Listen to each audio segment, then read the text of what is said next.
Полека се кристализира новата стратегија на Stellantis вредна 60 милиарди евра, во која се планирани 110 премиери на нови модели.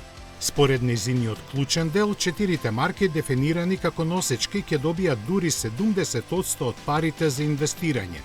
Но тоа не значи дека моделите на другите ќе бидат само ребрендирани, како што сега е случај со доставната програма, туку секоја марка ќе има сопствен идентитет.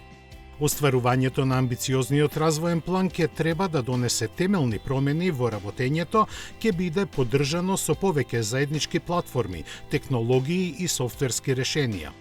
Ако планот успее, купувачите во наредните години би добиле технички понапредни автомобили со заеднички гени, но со поизразен карактер во зависност од логото на марката што го носат. Peugeot динамичен и модерен, Fiat со акцент на практичноста и пристапноста, а Jeep ќе остане фокусиран на авантуристичкиот дух и теренските способности.